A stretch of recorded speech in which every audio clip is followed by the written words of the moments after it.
warahmatullahi wabarakatuh. Ya kabare lur, semoga dalam keadaan sehat-sehat aja ya. Nggak bosan-bosannya Mas Kasir kembali menghadirkan kisah-kisah inspiratif dari para pelaku usaha yang ada di Provinsi Riau ini. Dengan harapan sedulur semua bisa mengikuti jejak sukses dari sosok-sosok yang kita hadirkan dalam channel ini. Nah, kali ini Mas Kasir mendatangi salah satu tempat usaha penggilingan daging yang ada di Pasar Selasa yang ada di Panam. Nama tempatnya Gilingan Bakso Perserikatan Panamanunggal. Di sini Mas Kasir mau tanya-tanya langsung sejarah berdirinya tempat usaha ini, sekaligus mau tahu bagaimana tempat usaha ini bisa eksis dan sukses sejak didirikan. Tapi sebelum kita ketemu dengan pengelolanya, jangan lupa like dan subscribe dulu ya, biar channel ini semakin eksis dan bisa banyak ditonton. Makasih ya lur. Katanya nih lur, tempat usaha gilingan bakso ini bukan milik perorangan, tapi milik sebuah perkumpulan pedagang bakso dan kuliner lainnya yang ada di Panam. Dari kesepakatan sesama para pedagang, akhirnya lahir ide untuk membuat usaha gilingan bakso ini. Dengan modal uang pinjaman dari beberapa pedagang, akhirnya pada Maret 2019 berdirilah tempat usaha ini dengan mengontrak salah satu ruko yang ada di pasar tersebut. Singkat cerita, sejak mulai didirikan, antusias warga untuk datang ke penggilingan ini semakin tinggi. Meski banyak pesaing dan kompetitor sejenis di pasar yang sama, namun usaha gilingan bakso PPM mampu eksis dan memiliki pelanggan setia yang terus bertambah. Dari usaha gilingan daging bakso dan daging ayam ini, para pengurus sudah mampu memperoleh omset yang cukup tinggi. Bahkan meski baru 1 tahun berdiri, omset dari usaha ini sudah mampu melunasi uang pinjaman dari para donatur yang jumlahnya mencapai ratusan juta rupiah. Keren gak tuh? Daripada ceritanya panjang lebar, yuk kita langsung wawancara aja dengan Ketua Pengurus Gilingan Bakso Perserikatan Panamanunggal Pak Hantoro dalam program Jejak Sukses Mas Kasir. Mas Kasir, mantep tenan.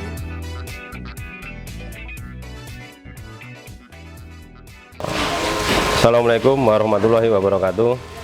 Saya Hantoro, Ketua Perserikatan Panamanunggal. Perlu kita ceritain bahwasanya Perserikatan Panamanunggal ini didirikan untuk mengakomodir kawan-kawan kita semua, khususnya kuliner, terdiri dari bakso, pecel lele, mie ayam, intinya kuliner di Pekanbaru. Dan Perserikatan Panamanunggal ini alhamdulillah udah mendapat persetujuan dari Kementerian Hukum dan HAM dengan nomor AHU sekian-sekian. Dan berdiri kita sekitar bulan Februari 2019. Apa fungsi dan gunanya Paguyuban Perserikatan Panamanunggal ini? Yaitu kita ingin sharing, berbagi pengalaman supaya bisa memotivasi kawan-kawan kita supaya bisa lebih produktif, lebih maju. Dan kita juga di sini mengemban 4 misi. Yang pertama misi sosial, misi keagamaan, misi kebudayaan, juga pemberdayaan kuliner. Dan alhamdulillah selama berdiri 2 tahun ini kita sudah memiliki sebuah usaha, yaitu usaha penggilingan bakso Perserikatan Panamanunggal yang telah menghasilkan banyak sekali pemasukan atau mungkin hasil yang didapat. Dan alhamdulillah bisa membantu rekan-rekan kita yang kena musibah atau membutuhkan, misalnya ada yang sakit, ada yang meninggal, ada yang membutuhkan permodalan. Selama ini alhamdulillah bisa kita cover. Dan sesuai catatan yang tadi mungkin sudah dipoto, di situ alhamdulillah hasilnya sudah nampak. Nah, di situ Pak ya. Dan kita sengaja mendirikan penggilingan ini supaya apa? Supaya kawan-kawan itu secara produksi bisa lebih hemat. Karena di tempat lain penggilingan ada yang 6.000, 5.000, dan di kita cuma 5.000, cuma 4.000. Dan otomatis secara produksi lebih hemat. Lagi pula kawan-kawan bisa bersosial bersama. Karena hasil dari penggilingan ini kita peruntukkan untuk sosial kemasyarakatan, baik anggota maupun di luar anggota. Contohnya ada yang membutuhkan atau terkena musibah, itu Pak.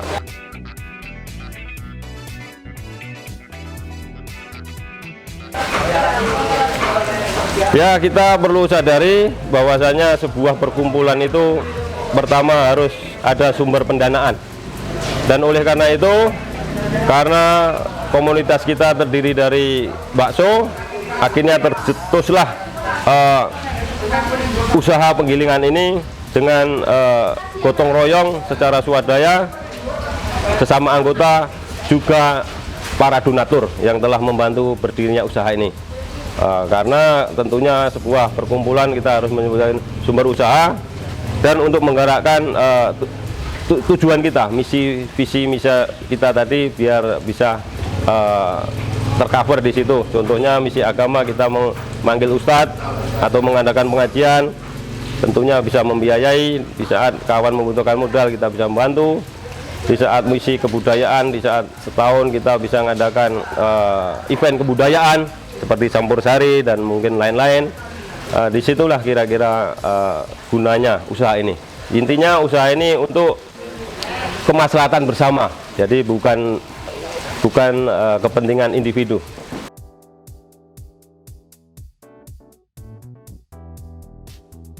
Oh enggak, kebetulan kalau kita bicara anggota, ini terdiri dari pecel lele, dari nasi goreng. Kebetulan sekretaris saya itu bos pecel lele, kebetulan beliau nggak ada. Termasuk nasi goreng, ada perkumpulan warga Brebes, semua ikut. Kebetulan karena usaha penggilingan ini yang mudah kita bikin, karena ada di situ jasa penggilingan, itu aja. Ini cuma bagian kecil dari usaha. Jadi bukan perkumpulan bakso, tidak, perkumpulan semua kuliner, itu aja.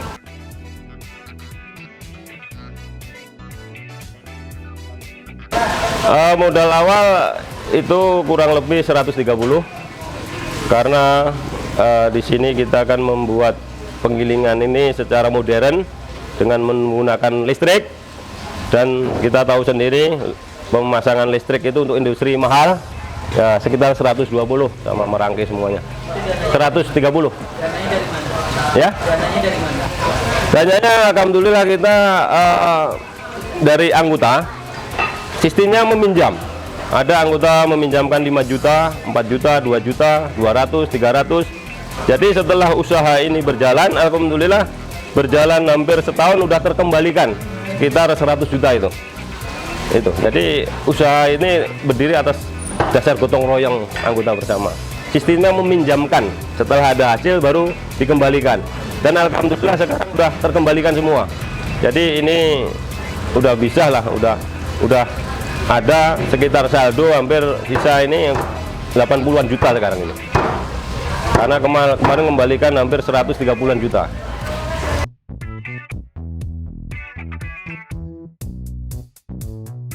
Kalau satu hari kita kalkulasikan pendapatan kita sekitar 2 juta. Kadang ya pas sepi 1,5 juta. Dan kita kan tercatat semua. Si A, si B ini ada catatannya. Jadi itu termasuk di situ. Kan ada catatannya semua. Jadi di situ kalau pas jam sekurang-kurangnya nggak pernah 1 juta, itu nggak pernah.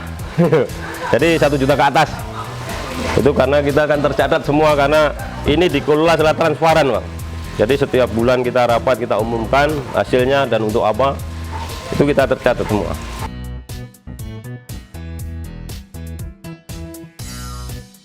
Oh ya, itu sekurang-kurangnya 300, kurang-kurangnya 300, ya kadang ya pernah juga 100. Ya kita untuk apa fleksibel. Kalau rame kayak gini, berapa Pak Min? Ada 200 kalau rame kayak gini. Banyaknya gilingan itu, banyaknya apa? 2,30. Untuk rame ini hari ini. Oh, jadi 200 lebih kalau rame. Kita akan ada momen-momen pas rame, misalnya menyambut tahun baru. Wah, itu 2 kali lipat dari ini, kadang 400 kilo gitu.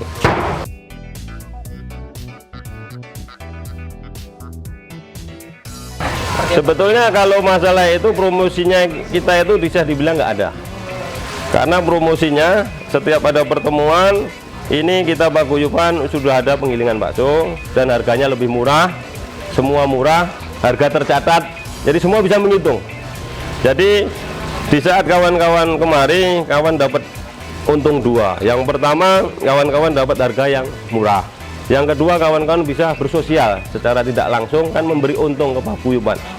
Di situ aja. Makanya kita untuk sosial, karena untuk sosial itu dari mulut ke mulut kan dengar.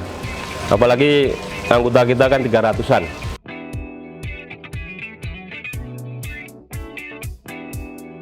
Alhamdulillah lancar. Karena kita nggak tahu, mungkin petunjuk Allah yang membimbing. Dari proses Kementerian Hukum dan HAM, dari administrasi ke notaris ke sana, itu lancar. Kumham pun bingung, kok bisa lancar ini? Biasanya kan bolak-balik. Kayak gitu, alhamdulillah lancar. Penggilingan ini begitu kita programkan, langsung oke gitu. Alhamdulillah, kawan-kawan mensupport semua. Alhamdulillah selama ini nggak ada. Kalau kendala pas saja mati lampu, karena kita sumber energinya listrik, di situ aja. Kalau pas mati lampu aja, selain itu alhamdulillah nggak ada. Karena kita udah ada tim teknisi sendiri, dari dinamo ada, dari listrik ada, kita menjalin kerjasama.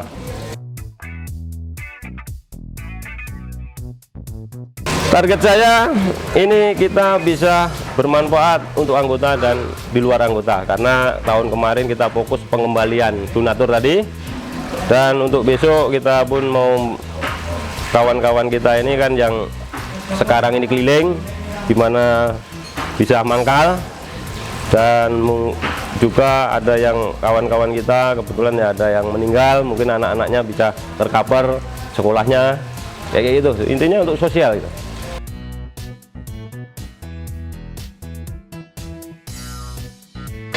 Kita di sini memoklamikan gerakan Rp1.000 karena untuk penggilingan bakso ini penghasilannya kan turun naik. Jadi ada gerakan kotak Rp1.000, tiap warung kita taruh kotak itu. Tujuannya sama, untuk sosial tadi, menggerakkan itu tadi, biar kegiatan sosial kawan-kawan kita ini kan banyak, maaf kata, yang masih ke bawah, menengah ke bawah, masih ngontrak, masih apa. Iya, masih fokus, karena ini cuma bagian kecil dari usaha. Jadi rencana kita untuk tahun 2001 ini membentuk koperasi. Jadi koperasi itu kita maunya besok bisa koperasi resmi, dan koperasi itu berbentuk barang. Jadi anggota bisa membeli bahan baku dari situ dengan harga yang murah. Intinya untuk membantu anggota kita semua. Jadi koperasi itu kita tidak mengutamakan penghasilan, enggak, untuk khusus koperasi itu membantu kawan-kawan kita. Jadi makanya kita siapkan gudang. Jadi itulah nanti untuk menumpuk bahan-bahan, misalnya mie, beras, minyak, macam-macam kayak gitu.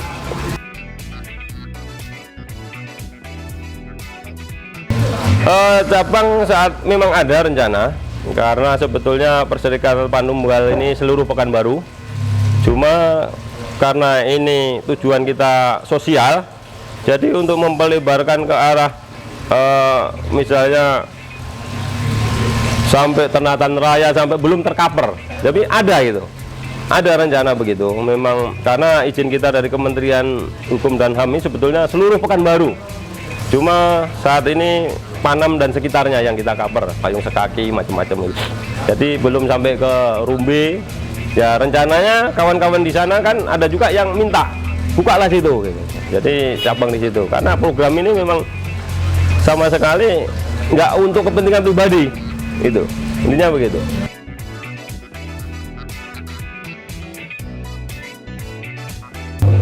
Yang pasti kawan-kawan ini dengan ada forum silaturahmi, saling ketemu, mungkin di situ bisa mendapatkan inspirasi, mendapatkan motivasi, dan disitulah akan terbangun motivasi yang lebih. Jadi dirinya mungkin bisa produktif karena dengan berkumpul bisa saling belajar. Dan harapan saya lewat YouTube ini mudah-mudahan bisa diketahui pemerintahan terkait. Supaya apa? Supaya kita juga mendapat pembinaan dari pemerintah. Karena gimana pun kita pengusaha kecil gitu. Nah, itu Pak. Harapan saya dapat nanti tolong sampaikan sama instansi terkait, anggota dewan atau pemerintahan, gimana supaya Perserikatan Panam Menunggal ini bisa lebih maju, bisa lebih menyejahterakan anggotanya. Karena kita paguyuban resmi, perserikatan perkumpulan resmi yang sudah sah dari Kementerian Hukum dan HAM. Cuma karena kemarin tergendala COVID, kita belum sempat melaporkan ke Pusbanpol. Karena tergendala setahun ini COVID. Itu aja, Pak. Ada tips khusus nggak, pesan khusus bagi pelaku usaha supaya bisa semangat dalam menjalankan usahanya? Yang pertama yang pasti yakin, itu aja. Yakin, jadi dengan yakin dan punya cita-cita, insya Allah kan itu aja.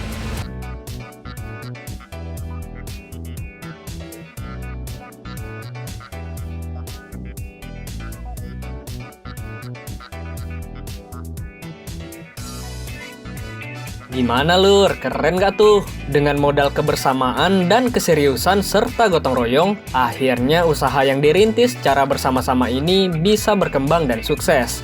Sampai di sini dulu ya Lur, jejak sukses Mas Kasir kali ini. Tetap dukung kami terus dengan cara like, subscribe, dan share channel ini. Terima kasih udah setia untuk terus menonton konten yang kami tayangkan.